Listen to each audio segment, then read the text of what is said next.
Olá, tudo bom, gente? A gente está um pouquinho atrasado, mas eu prometo que eu vou compensar, tá? Ao longo da palestra. E vamos lá. Primeiro, eu queria agradecer vocês pela presença nesse sábado. Eu sei que né, fim de semana é um pouquinho mais complicado, mas a gente está aqui para falar sobre um assunto super importante. Então, vamos começar.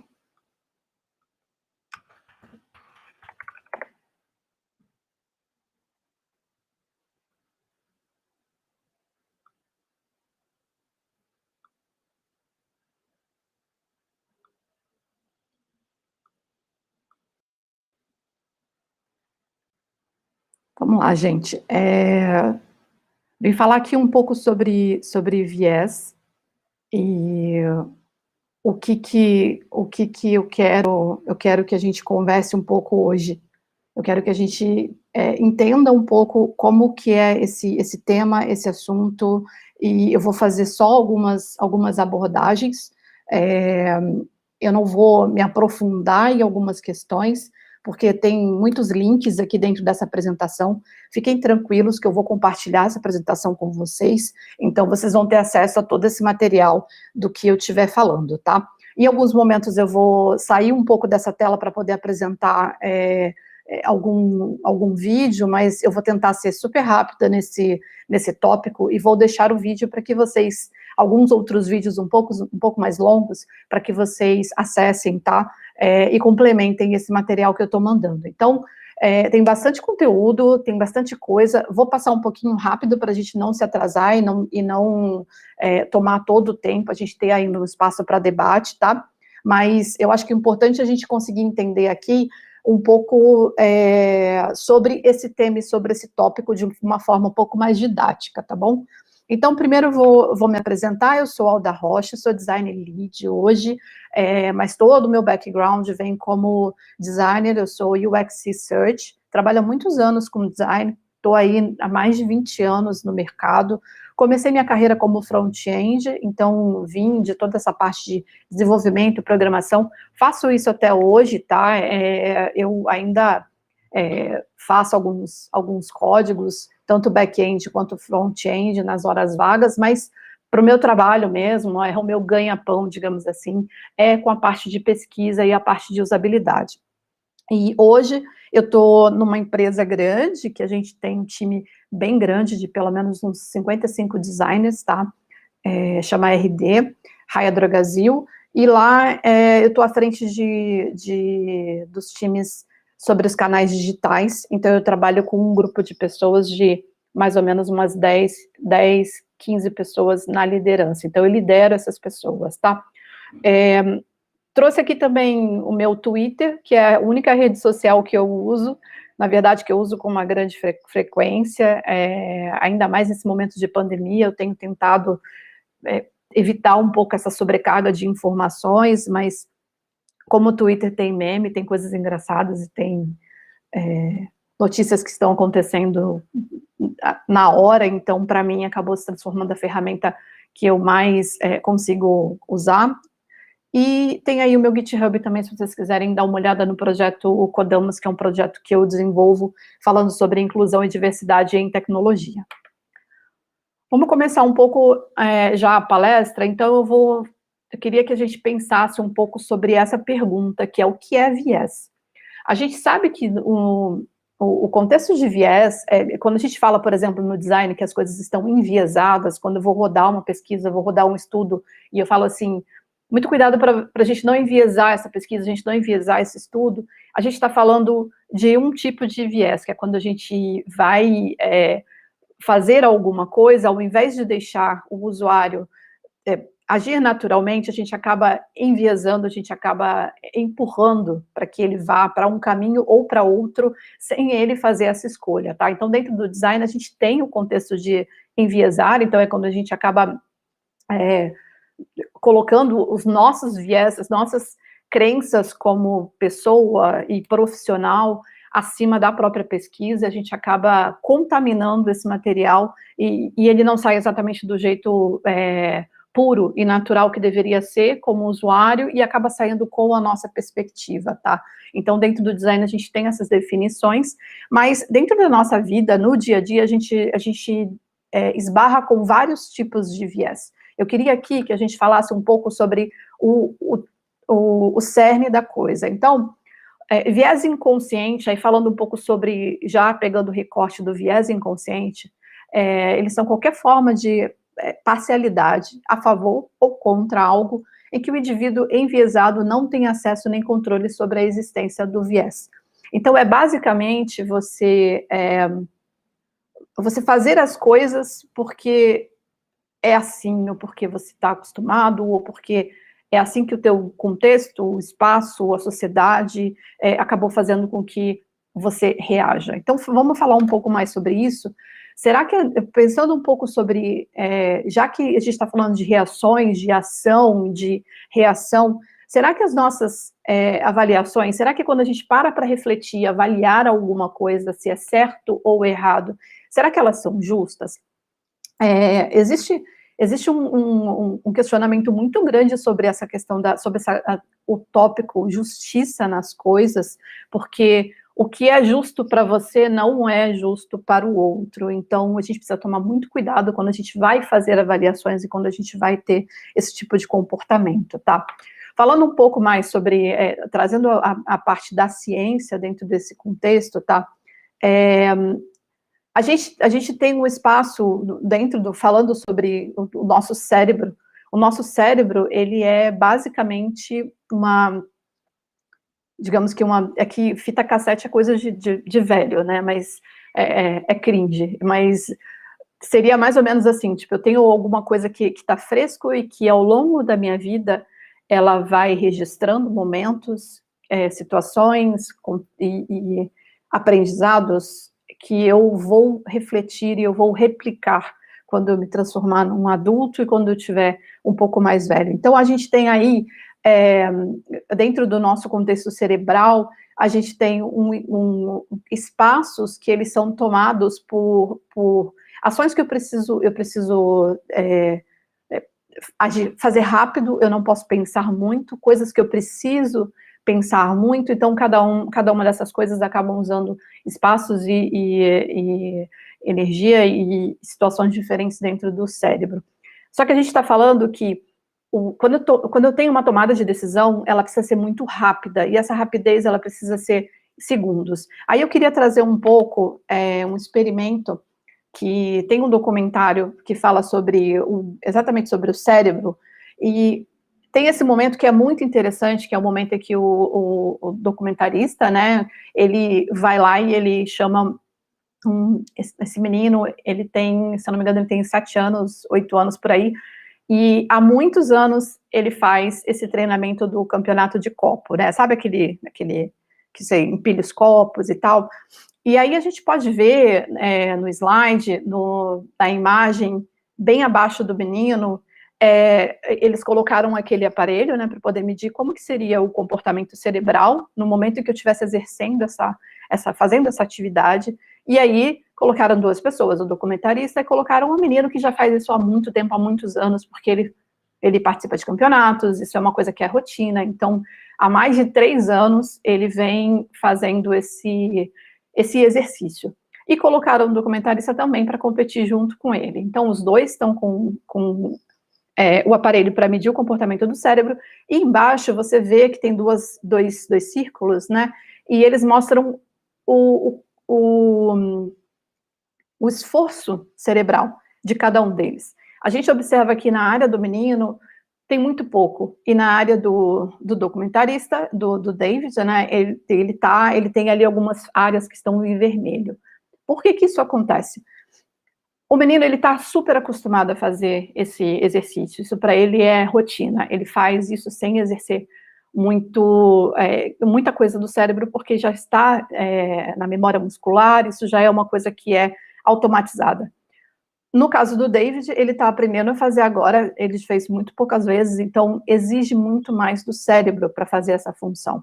E aí, o que a gente vê? A gente vê que, claramente, quando eu estou acostumado a fazer alguma coisa, quando eu tenho essa rotina, quando eu repito as coisas desse jeito, eu não penso muito sobre o que está acontecendo. Então, eu vou muito no reflexo, eu vou muito na ação, eu vou muito em como as coisas se comportam, né? E eu vou repetindo isso ou fazendo desse jeito sem fazer com que o cérebro pare para pensar no que está acontecendo. Já uma pessoa que não faz isso o tempo todo, no caso, empilhar os copos, existe esse momento de pensamento, que é quando você tem que entender como que você vai fazer, e existe esse uso um pouco mais pesado do cérebro. Por que eu estou trazendo esse tópico para a gente falar um pouco, tá? E por que isso é uma introdução? Quando a gente está falando, por exemplo, de design, a gente está falando de processo, a gente está falando de desenvolvimento, a gente está falando que dentro da esfera do design a gente tem 3 blocos, né, que são, que a gente entende que são tidos como experiência, tá? Então, para poder falar que você teve uma experiência, que você é um usuário que está desenvolvendo alguma coisa, você teve uma experiência aí vamos pegar qualquer coisa digital, qualquer device, qualquer situação, a gente entende que tem essas três camadas, né? Quando o design ele é visceral, quando o design / desenvolvimento ele é visceral, ele é comportamental, ele é reflexivo. Então, a gente tem essas separações também dentro do nosso contexto. E por que isso acontece, tá? Porque existem algumas experiências que acabam impactando muito mais do que outras, é isso que faz a diferença quando você opta por eu prefiro X do que Y, porque aqui eu tive uma experiência muito mais interessante, nossa, mudou minha vida, nossa, foi sensorial, assim, foi muito importante para mim. Então, é mais ou menos assim que as coisas se separam quando a gente está desenvolvendo os produtos e criando as coisas para a internet, tá? E também para a vida das pessoas. Vamos fazer uma reflexão. Como rápido o cérebro faz um julgamento? O quanto de padrões influenciam nessas decisões, o quanto que quando você decide alguma coisa, você toma uma atitude, você está puxando dessa memória, desse passado, desse legado, que acabou marcando e trazendo para você, para que você tome aquela atitude, você tenha essa escolha, né? E o quanto que o cérebro consegue regular e corrigir esses pensamentos. Será que o cérebro consegue corrigir? Será que quando a gente está tendo uma ação muito rápida, o cérebro consegue chegar e falar assim, opa, peraí, isso aqui não é tão justo assim, isso aqui não... Será que dá tempo de fazer isso? Aí eu queria que a gente pensasse um pouco como que tudo isso que eu apresentei, eu estou falando sobre comportamental, eu estou falando sobre contexto, eu estou falando sobre passado, eu estou falando sobre a história da pessoa, o quanto que tudo isso fica gravado, marcado dentro do cérebro da gente, e o quanto que o nosso ambiente, a nossa convivência, o nosso social, as histórias pelas quais a gente já passou, as pessoas que somos, podem impactar quando a gente está trabalhando, a gente está desenvolvendo soluções para a vida das pessoas, ou quando a gente está desenvolvendo um produto, ou quando a gente está criando algo. Então, vamos falar coisas bem abrangentes, mas eu queria trazer bastante esse viés do tecnológico, tá? Então, como que essas coisas impactam? Quando a gente está falando que a gente tem uma pessoa desenvolvendo uma tecnologia, ou criando um código, ou desenvolvendo uma solução, tanto faz digital, tanto faz física, a gente está falando de um ser humano que tem vários viés, porque são histórias, são coisas que vieram, né, tipo, ao longo da vida dessa pessoa, desenvolvendo para a tecnologia. E por que isso é muito importante? Porque a gente tem hoje isso é um fato, tá? Isso não é uma fake news, não é uma suspeita, isso não é uma hipótese, isso é um fato. A gente tem uma tecnologia que está enviesada. E por que eu estou falando isso? Por que isso é muito importante? Porque isso pode atrapalhar ou ajudar algumas pessoas. Então, a tecnologia acaba que ela não é justa. E por que eu estou falando isso dentro de um evento que está falando sobre tecnologia? Porque chegou a hora da gente entender como o nosso papel como ser humano que desenvolve as coisas pode muito bem impactar a vida dos outros e como a gente pode também ajudar a resolver a vida das pessoas. Então, aqui tem um videozinho que ele é um pouquinho mais longo, mas ele explica um pouco de como que acontece esse contato, né? Então, ele tem um momento em que, por exemplo, quando a machine learning ele tá aprendendo, a inteligência artificial ela está aprendendo, por exemplo, o que é sapato, a partir do momento que, se eu não tenho uma diversidade de sapatos, essa inteligência artificial ela vai entender que sapato é o sapato, o tênis. Talvez ela vá excluir o sapato alto, porque não tem essa diversidade de informação que está chegando. Então, eu, pessoa, eu, ser humano, que estou criando essa tecnologia, que eu estou tendo contato com essa tecnologia, se eu não ajusto a rota, existe uma grande probabilidade do que a gente desenvolveu, ou da tecnologia, ir por um caminho muito demarcado ou enviesado, que aí é por isso que a gente está trazendo esse tópico para a conversa e para o debate, tá? Aí aqui a gente tem mais ou menos assim, um gráfico que mostra um pouco do como que a interação humana, ela pode e ela deve ter essas nuances e essas diferenças. A partir do momento que eu olho para esse gráfico e eu te explicando que o que está marcado em azul, que tem essas bolinhas, são essas nuances, são exatamente essas diferenças, né, de uma pessoa que tem essa, poxa, mas isso aqui não é tão desse jeito, isso aqui tem um depende, isso aqui pode ter essas outras opções. Então, se tem uma pessoa fazendo essa análise, eu provavelmente não vou ter esse gráfico com essa linha reta, que nem tá essa linha vermelha, porque essa linha reta, ela é a linha da máquina, ela é a linha da tecnologia, ela é a linha do código que é reto, que não tem essas nuances que a gente, como pessoa, como ser humano, como contexto, como social, a gente acaba criando, a gente acaba tendo ao longo da vida. Deixa eu ver, tá tudo bem aqui, gente? Tá tudo certo? Só dar uma olhadinha aqui no chat. Beleza. Tem uma pergunta aqui falando, a ancestralidade seria um fator que traz esses viés de desenvolvimentos? Sim, com certeza. Inclusive, eu acho que uma coisa que a gente vai falar ao longo da palestra sobre isso, mas esse é exatamente esse o motivo pelo qual a gente reforça e fala da importância da palavra de desconstrução.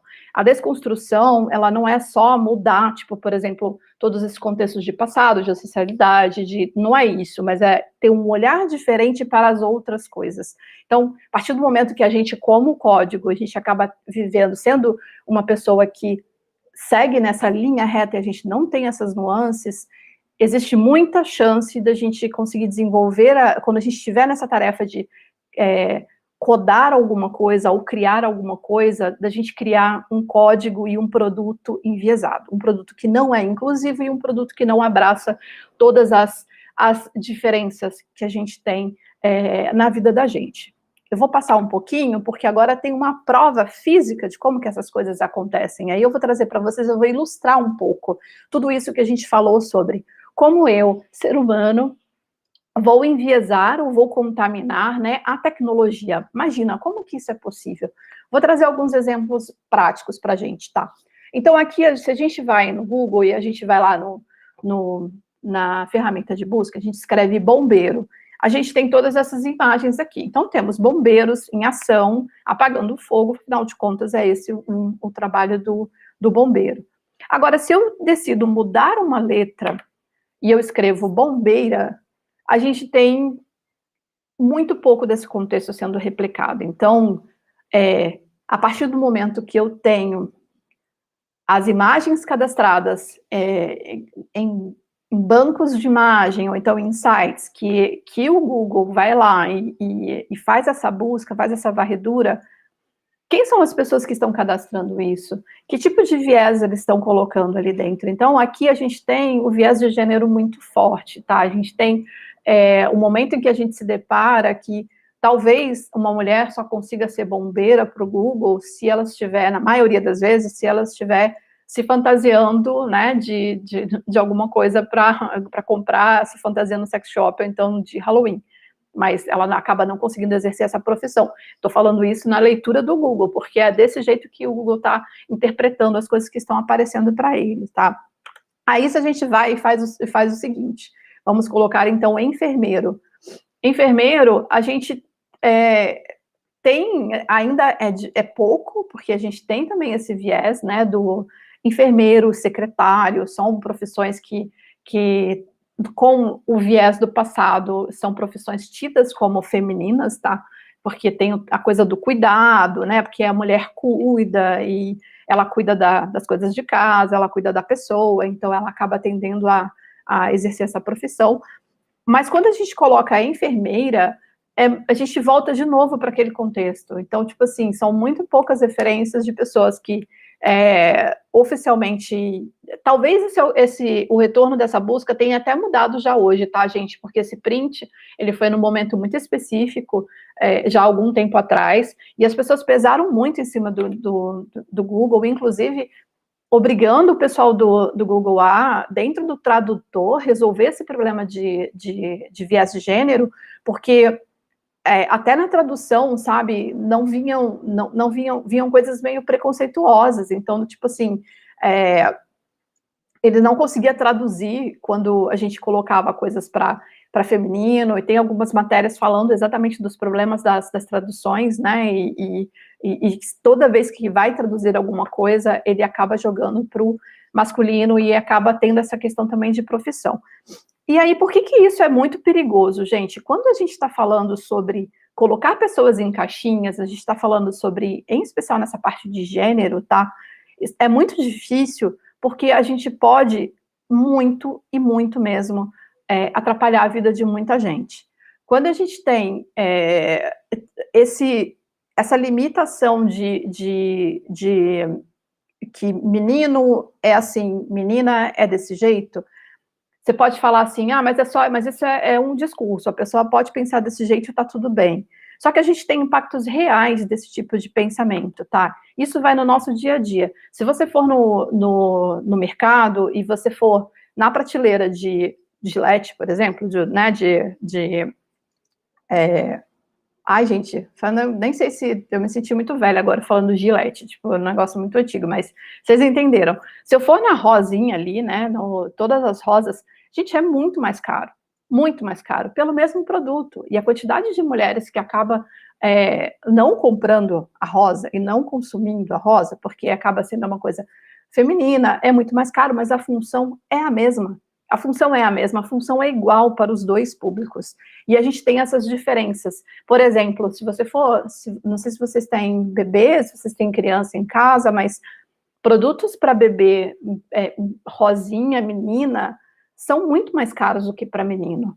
E tem outra questão também, eu estou de licença maternidade, fui mãe há pouco tempo, e entrei num dilema de, tipo, eu queria achar roupa para menino que não tivesse carrinho, e nem bola, porque eu não sei se ele vai jogar futebol, eu não sei se ele vai querer mexer com carro, de repente ele pode, sei lá, andar de bicicleta, sabe, não gostar de carro, então, tipo, eu não conseguia achar, então foi muito difícil para mim, então, assim, para eu conseguir fazer essa escolha, porque não tem alguém desenvolvendo isso, coisas um pouco mais neutras, quando tem, acaba sendo muito caro, porque é uma coisa que é muito específica, não está ainda no senso comum. Então, a gente tem aí a famosa taxa rosa, que ela anda no mercado. Então, sim, existem produtos muito mais caros porque são destinados para mulheres, única e exclusivamente porque eles são destinados para mulheres. Então, a gente tem uma pesquisa que entende que mulheres acabam pagando muito mais caro pelas coisas, tá? E a taxa rosa, ela é uma realidade, ela existe. Inclusive, gera muitos problemas dentro do marketing, a gente vai falar um pouquinho sobre isso, tá? E aí, o que a gente tem? A gente tem alguns problemas que são problemas do dia a dia. Então, por exemplo, banheiros inclusivos, banheiro onde o homem possa trocar a fralda do bebê, porque durante um tempo atrás, essa era uma função muito de mulher, né, então jamais que o homem ia trocar a fralda do bebê, e isso gera um problema porque quase não existem banheiros para família, onde o banheiro masculino, onde o homem possa trocar a roupa do bebê. E aí a gente tem situações, campanhas de marketing que são péssimas, então, por exemplo, que acaba sugerindo que as mulheres, ao invés de tomar a cerveja com gosto de cerveja, elas vão querer cerveja com gosto de rosas e pétalas vermelhas, e algumas sacadas um pouco mais inteligentes, né, que acabam mantendo o produto do mesmo jeito, porque afinal de contas o produto é igual para todo mundo, e faz algum tipo de homenagem de outro jeito, de um jeito um pouco mais elegante, sem ser mudando ou sugerindo que mulheres não gostam de bebidas mais fortes, gostam de bebidas mais suaves, perfumadas, então isso também é um viés, tá? E aí eu acho que recentemente a gente passou, recentemente não, porque já faz um tempo que saiu o filme, né, da Capitã Marvel, mas na época que esse filme saiu, teve uma treta nas redes sociais, porque assim, teve um cara que ele usou aquele app o Face App, né, para mudar o rosto da Brie Larson e colocar ela sorrindo em todas as fotos do filme, porque segundo ele, né, aí temos um outro viés de que mulheres não podem ser sérias, não podem ficar sérias e bravas. Recentemente teve uma outra treta dessas com um jogo também, as pessoas também tiraram sarro da pessoa que reclamou sobre isso, mas tem acontecido bastante. E essa vez foi muito forte, assim, porque teve muita gente falando sobre, né, e falaram exatamente com esse pilar de que mulheres têm que sorrir, não podem ficar sérias. E aí ela fez uma resposta, né, que foi muito interessante, e eu achei muito legal, porque ela foi lá no Stories e postou, então tudo bem, estão falando que mulher tem que sorrir, não pode ficar séria na capa, né, dos filmes de ação, então vamos ver como é que isso ficaria se fossem os homens. Então aí ela fez o mesmo esquema, né, pegou o Face App e colocou todos os homens sorrindo na capa dos filmes de aventura e da Marvel, e ficou muito bizarro. Então, gente, desculpa, a assistente avisando que eu tenho que dar comida para o cachorro. E aí aqui a gente tem um momento em que uma mulher chega na empresa e ela fala o seguinte, que ela ouvia muito disso do chefe, na verdade tem muitas mulheres que passam por isso, né, que pede para a mulher sorrir, porque ela tá, né, por que você tá tão emburrada assim, por que você não sorri no trabalho? E afinal de contas, gente, a gente está trabalhando, a gente não tem que ficar sorrindo, né, dentro dos lugares. E aí é muito louco que existe um outro estudo que fala que se a mulher ri muito dentro do trabalho, ela é interpretada como uma pessoa desagradável, né, porque ela está ali, né, para fofocar, ela está ali para, né, ela não está ali para trabalhar, de fato. Então, as pessoas não sabem o que elas querem das pessoas, né? Então, tipo, a gente tem ali, se você não ri, problema. Se você ri muito, também é um problema, então, complicado. E aí, indo para uma outra questão, depois eu ainda vou puxar um pouquinho mais desse tema do viés do gênero, porque ele é muito presente na nossa vida, mas existe um outro tópico que eu acho que a gente devia começar a conversar sobre isso dentro da tecnologia muito mais vezes, em especial por exemplo, eu ser uma mulher branca e eu consegui dizer para vocês, isso com muita certeza, de que sim, é chocante você ler isso, mas sim, todo mundo é racista. E a gente, quando a gente se depara com isso, é um choque. Mas a gente tem atitudes racistas durante o dia, nosso dia a dia, a gente tem atitudes racistas quando a gente desenvolve as nossas soluções, a gente tem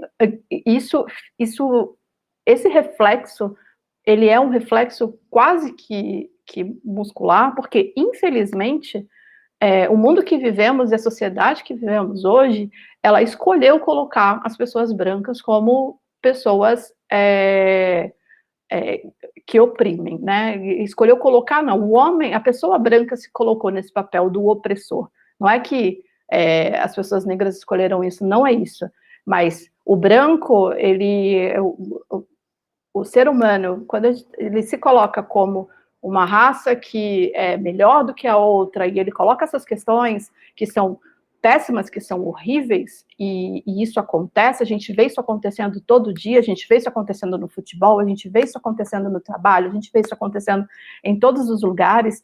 Hoje, ainda bem que a gente tem redes sociais para as pessoas colocarem isso para fora, mas em alguns lugares mais periféricos, onde a internet ainda não é uma rotina no dia a dia, não chega, porque tem dificuldades, até mesmo populações ribeirinhas e pessoas mais distantes, falar sobre racismo ainda é um exercício que precisa acontecer.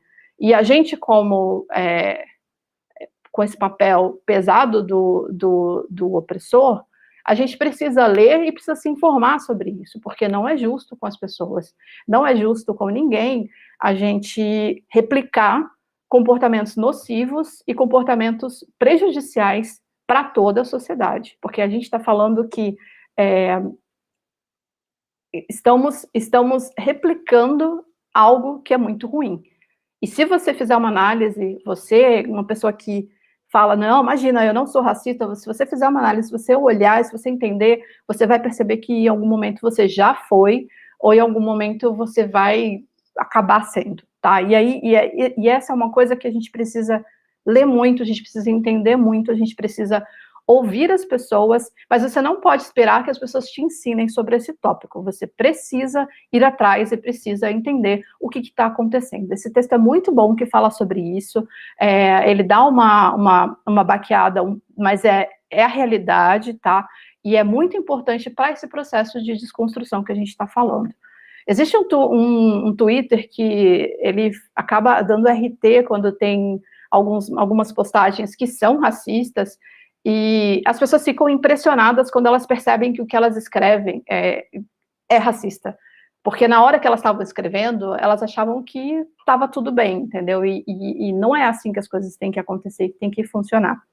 E falando um pouco de tecnologia e racismo, eu vou trazer alguns exemplos de pessoas que sabem muito sobre esse tema e que vocês deveriam muito seguir e saber um pouco mais também, porque é muito interessante o tópico e o assunto, porque a gente está acostumado a não ser impactado por isso. Então, quando a gente ouve alguém falando sobre o quanto que isso impacta, isso tem um peso muito diferente. Então, recentemente teve uma treta enorme sobre o algoritmo da Amazon, né, que tinha toda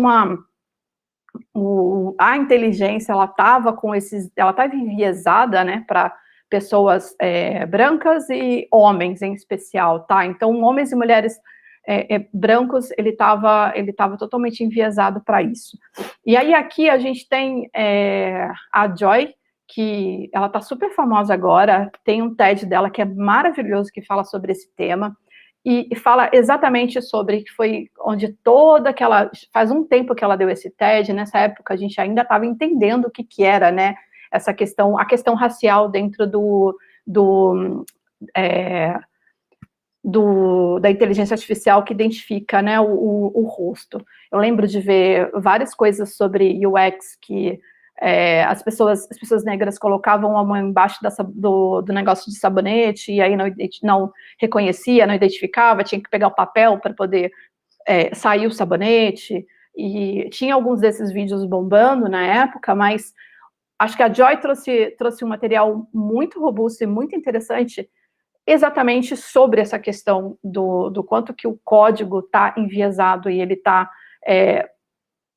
priorizando algumas pessoas.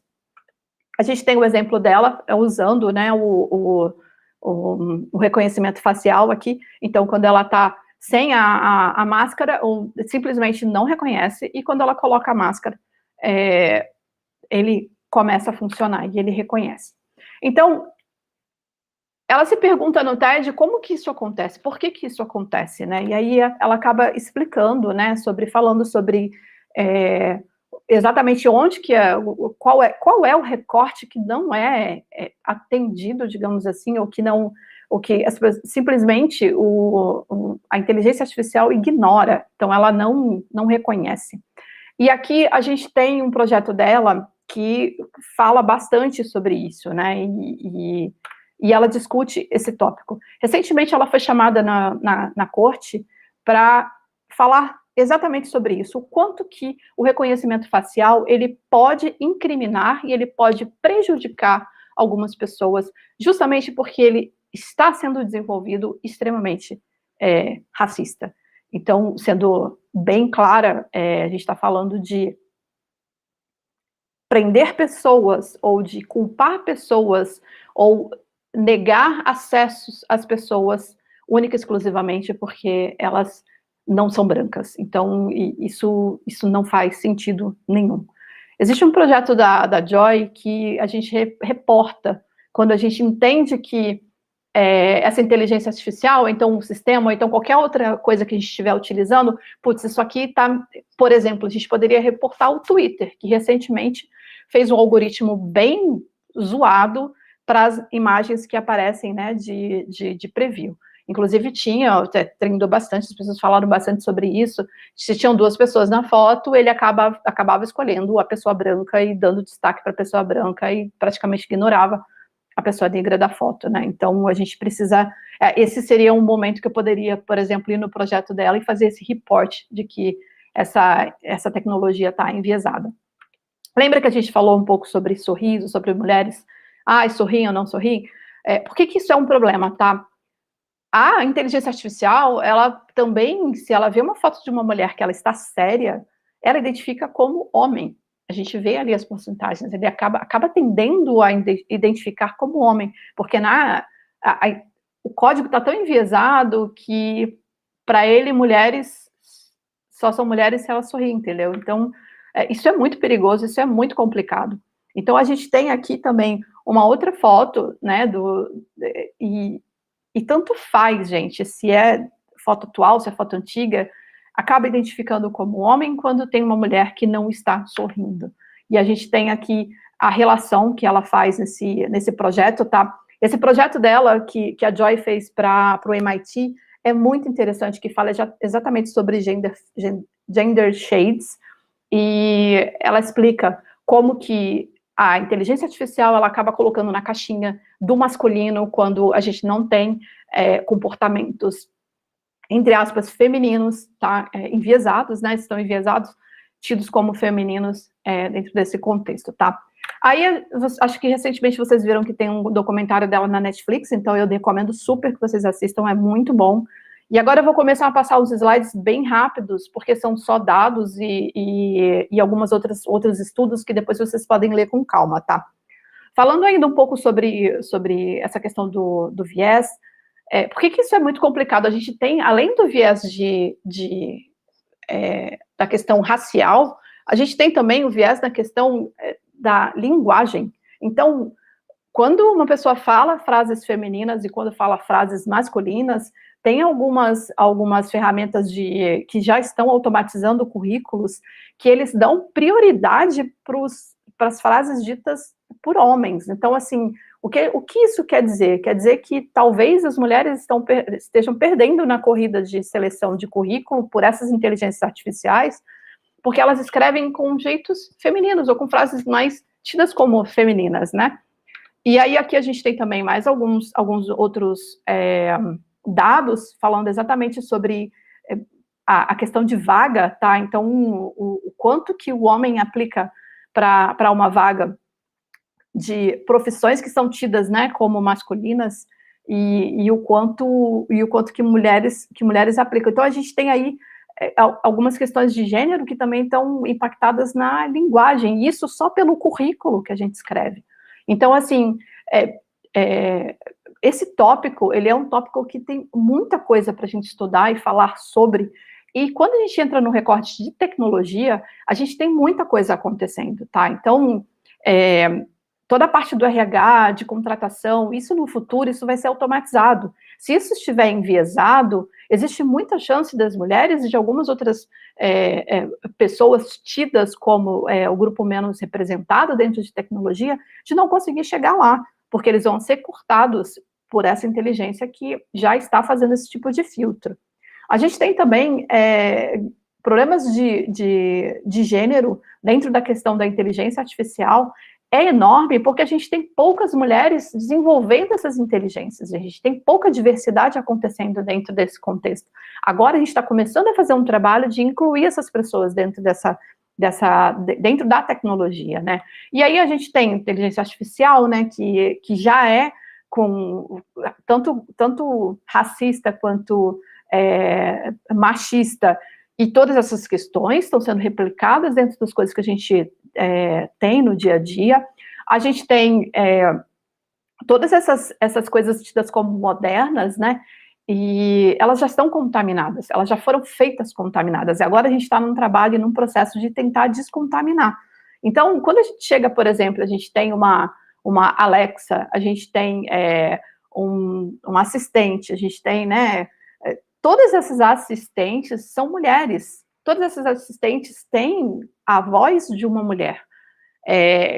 Quando a gente pensa em assistente, né, tipo, a gente ainda cai no clichê da secretária, a gente ainda cai no clichê da mulher que está lá para arrumar sua agenda, para, né, te dar a receita, para te contar as coisas e ser a sua assistente. E é muito louco isso, porque dentro da cultura pop, por exemplo, então do filme, quando a gente vai ver um filme, a gente tem aí o exemplo de Her, quando a gente está falando de uma assistente que tem a voz feminina, ela é assistente que tem caso com o cara, que tem um relacionamento, que tem, então, entra nesse contexto mais relacionamento, então, é muito doido pensar nisso. E quando a gente está falando de um assistente que é para o público masculino, a gente está falando aí do Jarvis, por exemplo, aí é uma coisa que é sensacional, aí é gênio, sabe? Então, fica muito aquela relação do gênio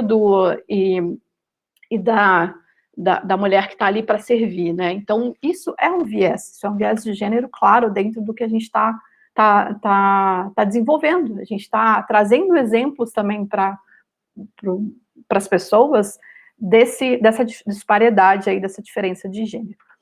A tecnologia já tem corrido um pouco atrás sobre isso, então, hoje eles desenvolveram um assistente de voz que não tem gênero. Aí, eu acho que é muito importante a gente entrar nessa conversa, nesse assunto. Eu tenho esse vídeo, depois, conforme eu disse, eu vou mandar o link para vocês. Dentro desse post tem o vídeo no YouTube que traz essa voz, e é uma voz, assim, que é muito louco você ouvir, porque realmente ela não te remete é um homem falando ou é uma mulher falando. E eu acho que a gente precisa começar a trabalhar e a falar sobre esse assunto. E por que eu estou trazendo a voz como uma questão? Estou trazendo a voz como uma questão porque quando a gente está falando de novo sobre as questões de racismo, as pessoas elas são presas e elas são desqualificadas única e exclusivamente pelo jeito com que elas falam, pela gíria e a forma com que elas expressam quem elas são. Então, a gente tem aí, por exemplo, eu vou trazer vários exemplos, tá? Mas a gente tem o exemplo de uma pessoa negra que foi presa injustamente, única e exclusivamente porque ela falou, porque ela usou gírias, e quem usa gíria na cabeça do juiz lá, quem usa gíria é bandido, então acabou prendendo essa pessoa. A gente tem um filme que fala muito sobre isso, que é o Sorry to Bother You. É um filme muito bom, indico que vocês assistam.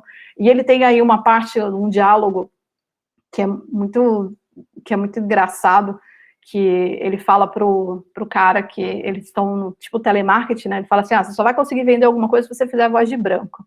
E ele usa o exemplo do que é uma voz de branco.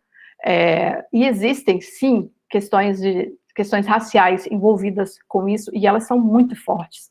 A gente tem recentemente o caso de uma senadora que ela simplesmente zoou, né, da Ocasio, porque ela tem o sotaque de latina, porque para eles latina é barraqueira.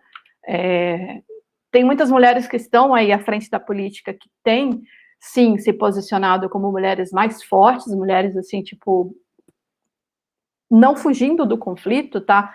E elas são colocadas na caixinha da barraqueira. Então, ela é uma mulher barraqueira, é uma mulher que incomoda, é uma mulher que atrapalha, é uma mulher, né, que está o tempo todo gritando, falando alto e surtando, digamos assim. Então, a gente também tem essa questão da voz sendo colocada para esse contexto. E quando a gente está falando de peitar situações né, política e todas essas responsabilidades sociais em que a gente precisa de pessoas, de pessoas com muita garra à frente dessas iniciativas, a gente tem, eu não tenho como não falar de Marielle, que era uma mulher negra à frente de iniciativas sociais, uma mulher LGBT, e que estava fazendo um trabalho maravilhoso, e que esse trabalho foi interrompido porque ela incomodou. Então, assim, a gente tem muito forte essa ideia de que uma mulher, quando ela se posiciona, quando ela se impõe o respeito, ela é um problema, ela é ela está atrapalhando, ela veio para, né, causar. Então, isso também é um viés, tá, gente? E aí, aqui tem um documentáriozinho bem curtinho, falando sobre como é que é ser uma mulher negra no Brasil, e muita coisa sobre Marielle. Eu acho que vocês precisam ler a história da Marielle, entender um pouco o que foi a carreira da Marielle, e qual que é a relevância e a importância de tudo que ela já fez e construiu, tá? E os projetos que ela vinha puxando. Falando um pouco sobre filme, existe também, tá? Eu tenho a inteligência, eles fizeram uma inteligência artificial que foi identificando o rosto das mulheres, né, nos filmes, para entender quantos papéis principais eram liderados por mulheres. E obviamente, muito menos do que os dos homens, tá? E aí, quando a gente fala de Hollywood, a gente fala de cultura pop, a gente fala, né, de diversidade dentro das séries, dos filmes que a gente assiste, isso ainda é muito difícil, ainda está sendo conquistado, é um caminho que ainda precisa ser traçado, né? E aí a gente tem também problemas de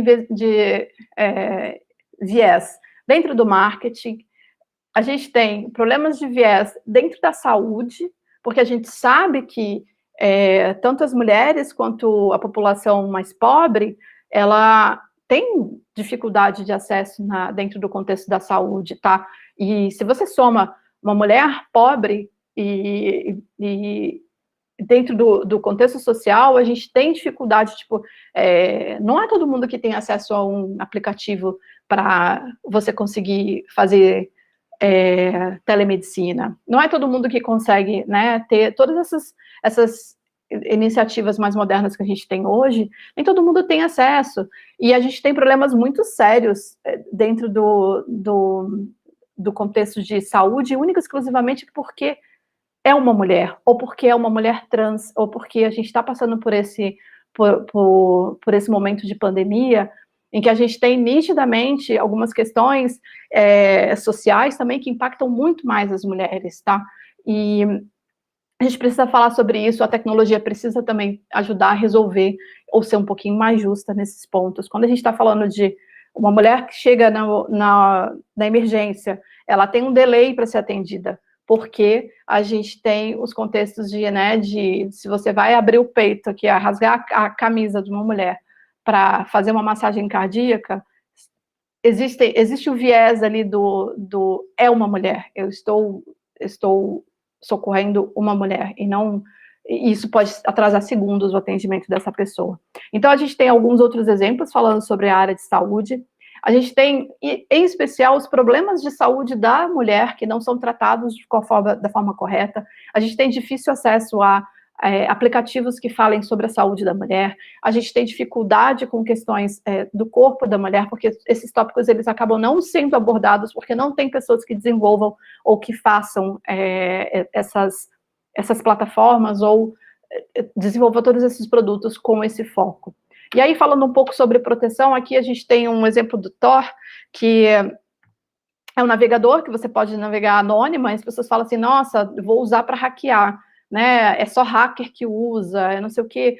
Tem muitas mulheres que acabam usando porque elas não podem, por segurança delas. Então, existe uma questão de privacidade e segurança que tem muita relevância, muita importância para as mulheres em alguns contextos, em alguns países onde a mulher não pode sequer ter acesso à internet.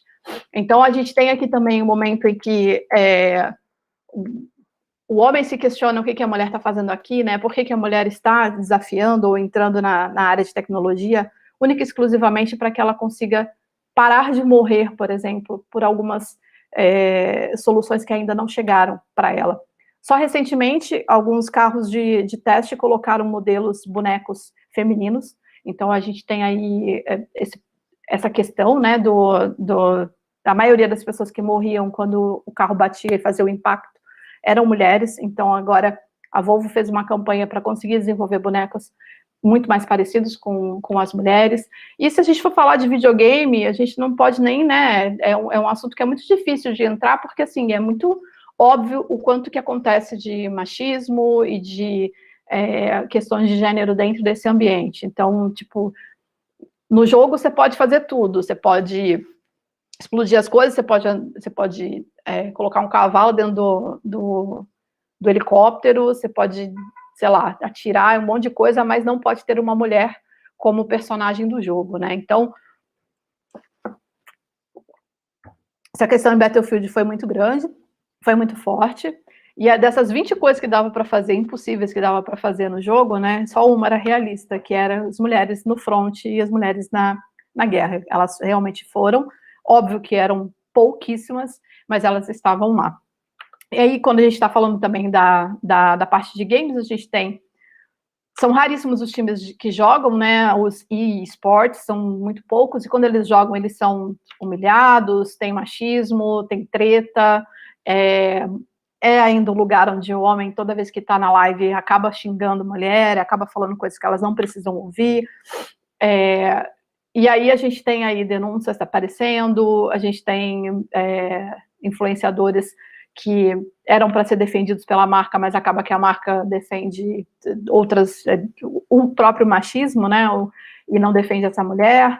E aí a gente tem também esse vídeo que é muito interessante, que fala exatamente sobre uma campanha que as mulheres, às vezes, elas usam nomes de homem para poder jogar em paz.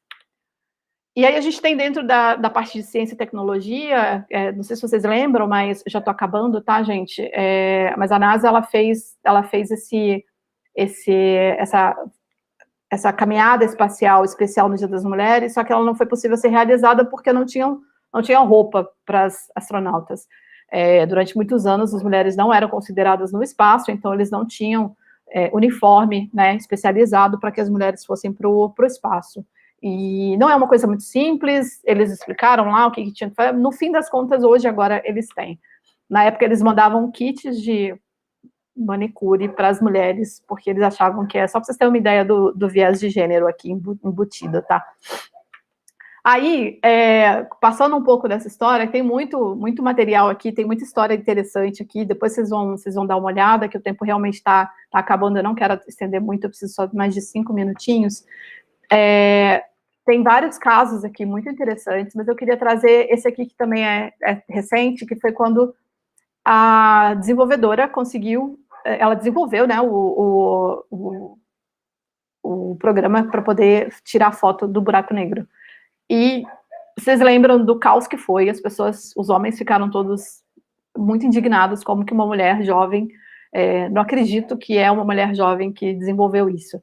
E o que a gente tem é que toda vez que as coisas reagem os homens reagem desse jeito, que a gente vê a sociedade reagindo dessa forma, a gente tem pessoas lotando a sala dessas mulheres, a gente vê gente dando crédito, e eu acho que isso é o importante, é isso que a gente tem que fazer, a gente tem que estudar, falar mais sobre, a gente tem que ajudar essas pessoas a conseguir chegar lá, porque tudo bem? É muito difícil. Oi. Eu vou ter que encerrar. Tá bom, tudo bem. Eu tô adorando, mas muito obrigada pela palestra. Imagina, gente, eu vou disponibilizar a palestra para vocês verem o conteúdo todo, tá bom? Tá, obrigada. Tchau, tchau. Nada.